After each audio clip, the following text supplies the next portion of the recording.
Assalamualaikum warahmatullahi wabarakatuh. Alhamdulillahirabbil alamin. Wassalatu wassalamu ala nabiyyina Muhammadin wa ala alihi wa ashabihi ajmain. Amma ba'du. Ma'asyiral muslimin, kaum muslimin yang semoga senantiasa dirahmati oleh Allah Subhanahu wa taala. Kalau kita berdiri di tengah-tengah pemandangan yang indah, kita berdiri di padang rumput yang dikelilingi oleh gunung-gunung yang indah seperti yang kita saksikan di sekitar kita ini, apa yang kita bayangkan? Apa yang kita pikirkan? Jiwa kita tenang, dada kita lapang, dan lebih daripada itu kita ingin keindahan ini kita miliki selama-lamanya dan tidak akan berakhir.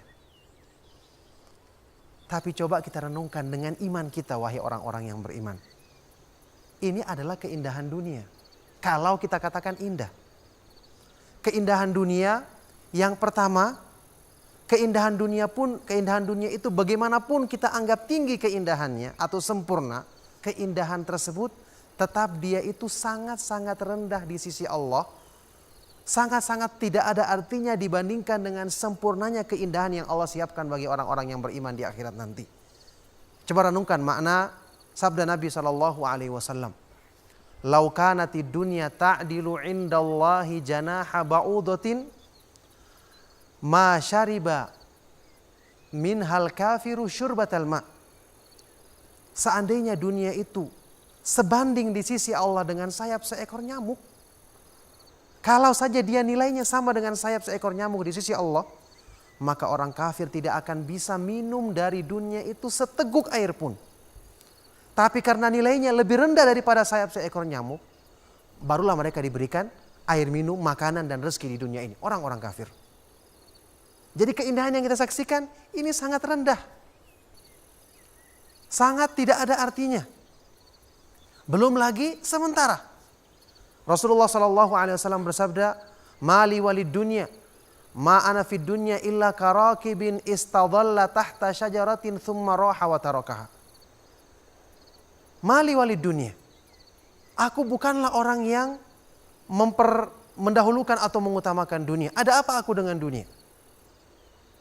Tidak lain perumpamaanku dengan dalam kehidupan di dunia ini adalah karakibin, seperti seorang penunggang kendaraan. Istadhalla tahta syajaratin, dia bernaung di bawah sebuah pohon. Kemudian di siang hari, kemudian datang waktu sore hari, raha wa tarakaha, dia pun pergi melanjutkan perjalanannya dan meninggalkan naungan pohon tersebut. Keindahan sementara. Keindahan yang semu. Ini saja sudah kita utamakan, sudah kita angan-angankan untuk kita miliki dengan selama-lamanya. Nah sekarang, tidakkah kita berpikir, dunia yang rendah ini Allah ingin gantikan bagi kita dengan kenikmatan yang lebih tinggi, yang lebih mulia, lebih kekal abadi. Semua yang kita saksikan di dunia ini tidak ada apa-apanya, sangat rendah dibandingkan dengan apa yang ada di akhirat nanti. Allah berfirman dalam sebuah hadits qudsi, "A'dadtu li'ibadiyas shalihin ma la 'ainun ra'at wa la udhunun sami'at wa la khatara 'ala qalbi bashar." Aku siapkan bagi hamba-hambaku yang saleh kenikmatan yang belum pernah dilihat oleh mata, saking sangat indahnya, belum pernah didengar oleh telinga. Karena gambarannya yang luar biasa, bahkan belum pernah terlintas, terbetik dalam hati manusia. Tidakkah kita membayangkan kenikmatan yang seperti ini saja, keindahan yang seperti ini saja, sudah kita ingin miliki selama-lamanya? Tidakkah kita bayangkan balasan yang sempurna, keindahan yang luar biasa, lahir dan batin? Keindahan yang pemandangan, makanan, minuman, buah-buahan, istana-istana dari emas permata, yang Allah janjikan dalam banyak ayat-ayat Al-Quran. Tidakkah menjadi motivasi bagi kita untuk memilikinya dengan syarat yang Allah mudahkan bagi orang-orang yang beriman dan mendapat petunjuk darinya. Beriman dan beramal soleh. Mempelajari ilmu yang bermanfaat, memahami dan mengamalkannya. Mempelajari petunjuk Allah dan menerapkannya dalam kehidupan.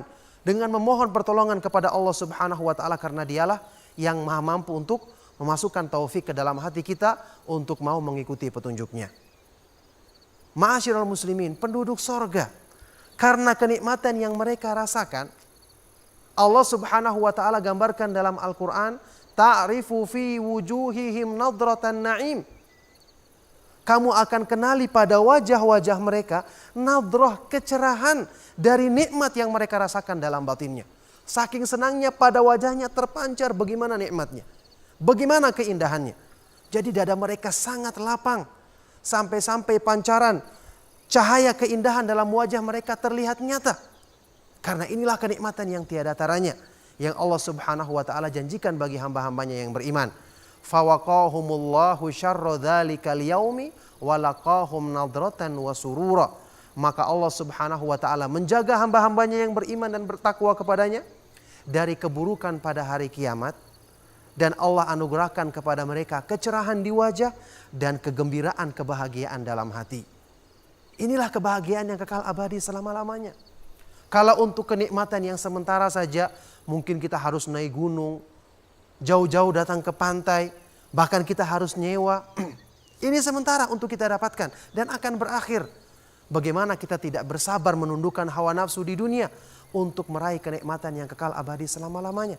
Orang yang bekerja di siang hari, masang atap atau membangun bangunan, siang yang terik, dia bisa bersabar dengan pertimbangan apa? Dia akan dapatkan upah imbalan 1 juta 2 juta untuk hidupnya sebulan 2 bulan.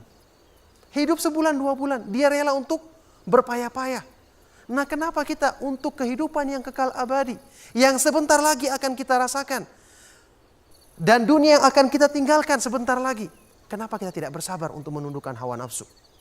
Kenapa tidak bersabar untuk mengikuti petunjuk Allah, mempelajari dan mengamalkannya? Bukankah akhirat itu seakan cepat datangnya? Setiap hari yang kita lalui berarti kita semakin dekat menuju dari akhir kehidupan kita. Dunia ini kita tinggalkan di belakang kita. Kata sahabat yang mulia Ali bin Abi Thalib radhiyallahu taala anhu, "Inna dunya qad adbalat qad dhahabat mudbiratan wal akhirata qad ja'at muqbilatan." Sungguh dunia ini hakikatnya telah pergi meninggalkan kita, dan akhirat yang ada di depan kita datang menghadapi kita. Tidak ada lagi. Fakunu min abna'il akhirah wala takunu min abna'id dunya. Fa innal yauma amalun wala hisabun wa ghadan hisabun wala amal.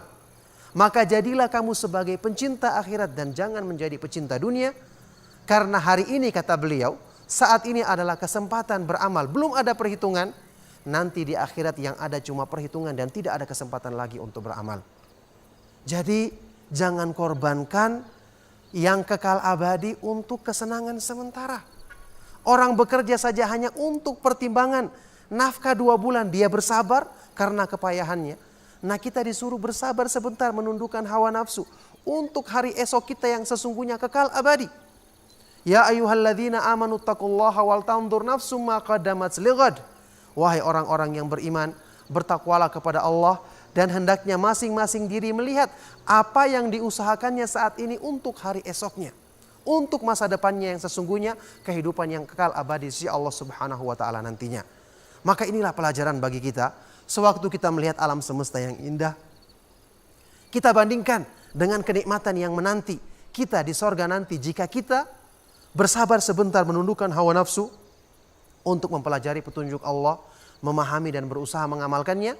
Maka semoga Allah Subhanahu wa taala menetapkan kita semua ke dalam golongan orang-orang yang senantiasa mendapatkan petunjuknya untuk mau mempelajari agamanya, memahami dan mengamalkannya, dan dimudahkan untuk istiqamah di atas keimanan dan di atas ketakwaan kepadanya sampai kita meninggal dunia menghadapnya di atas kebaikan-kebaikan tersebut.